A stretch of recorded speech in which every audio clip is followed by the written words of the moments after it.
O hemograma é um exame bastante pedido entre nós profissionais de saúde e a sua interpretação correta, ela demanda alguns conhecimentos e a gente vê que, infelizmente, muitos deles não são usados na hora dessa leitura. Então, o que eu quero te mostrar hoje são as chaves para a interpretação das células vermelhas no hemograma. Para isso, eu preparei um pequeno esquema que vai te facilitar bastante nesse entendimento. Então, primeiro a gente vai lembrar que a formação das células vermelhas, ela vai ser feita na medula óssea. E para que essa formação ocorra, existem os bastidores ali por trás dessa formação. Então, dentre esses elementos que eu preciso pensar, eu tenho que lembrar que o hormônio tireoidiano entra no processo de formação de células vermelhas, assim como um hormônio que o rim produz, que é a eritropoetina, que a gente sabe, né, que nessas situações onde eu tenho uma insuficiência na produção do hormônio tireoidiano ou uma insuficiência renal, eu vou ter dificuldade em produzir as células vermelhas. Da mesma forma, eu tenho que lembrar que a inflamação vai alterar diretamente essa produção.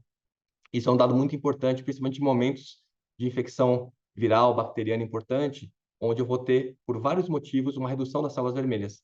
Um dos motivos para isso é que o processo inflamatório, por meio da interleucina 1 e interleucina 6, vai reduzir a produção renal de eritropoetina e vai fazer com que a medula óssea fique menos responsiva à ação da eritropoetina. Da mesma forma, a inflamação vai represar o ferro no estoque. Eu não vou ter ferro disponível para essa síntese de células vermelhas. E, quando eu tenho um processo infeccioso, a formação de ácido hipocloroso destrói também as células vermelhas. Então, nessa condição, veja que a inflamação, por múltiplas vias, ela pode fazer com que haja uma redução das nossas células vermelhas. Eu posso ter uma anemia por processo inflamatório. Isso é chamado de anemia por doença crônica. E a gente vai ver em situações como o COVID, muitas vezes a hemoglobina ficando baixa e algumas pessoas querendo oferecer ferro para essa pessoa porque a hemoglobina ficou baixa. Mas veja que até agora a gente está falando de vários elementos que vão influenciar nos níveis de hemoglobina que não necessariamente tem a ver com ferro. E a partir do momento que eu tenho esse estímulo adequado, eu começo a formar células vermelhas e eu vou ter o uso, principalmente como nutrientes da B12 e do folato, e depois do ferro, da ferritina. Ela vai liberar o seu ferro de dentro para você poder usar esse ferro na formação. E aí é interessante que a gente tem que saber que é nessa ordem. Primeiro eu tenho uma fase de proliferação celular, onde vai entrar B12 e o folato. E depois eu vou ter uma fase de maturação da célula, que é onde entra o ferro. E eu preciso saber dessa ordem, porque na terapêutica, quando eu vou fazer um tratamento, se eu não souber como é que estão os elementos, esses três elementos configurados, eu posso repor de forma errada e bagunçar essa reposição.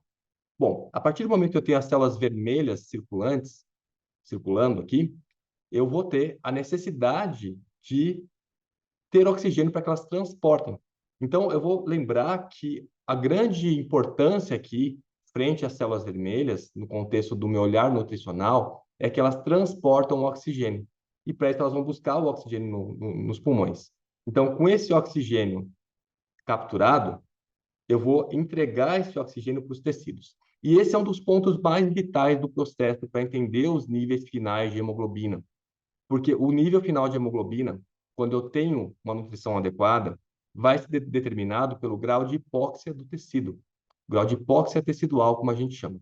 Quando os tecidos entendem que está faltando oxigênio aqui, eles vão provocar estímulos para que eu aumente a produção de células vermelhas.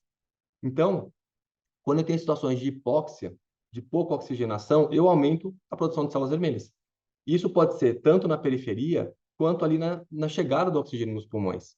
É um clássico para a gente ver que um paciente com DPOC, por exemplo, tem hemoglobina mais alta, porque ele tem uma dificuldade nessa chegada de oxigênio, e a gente tem nessa situação a necessidade de ter mais transportadores para tentar equilibrar com essa baixa chegada de oxigênio. Então, eu tenho um aumento de hemoglobina por conta disso, e aqui vale a apneia do sono, vale o uso, o tabagismo, né? São fatores que eu vou bagunçar essa oxigenação tecidual e eu vou aumentar a quantidade de hemoglobina. E da mesma forma, eu tenho fatores que vão modificar a entrega do oxigênio para o tecido, que vai mudar o nível final de hemoglobina. Um deles é a glicemia. E a gente sabe que quando a glicemia está alta, é mais difícil de liberar esse oxigênio da célula vermelha para o tecido. E aí, com isso, a gente tem uma sensação de hipóxia tecidual e o aumento de hemoglobina. E não é à toa que quando o seu paciente diabético ele é tratado, você vê muitas vezes uma redução nos níveis de hemoglobina, porque o nível anterior era um nível que estava atendendo essa demanda de falta de oxigênio. Da mesma forma, eu tenho que pensar que o fósforo é um dos fatores que vai modificar essa libertação do oxigênio.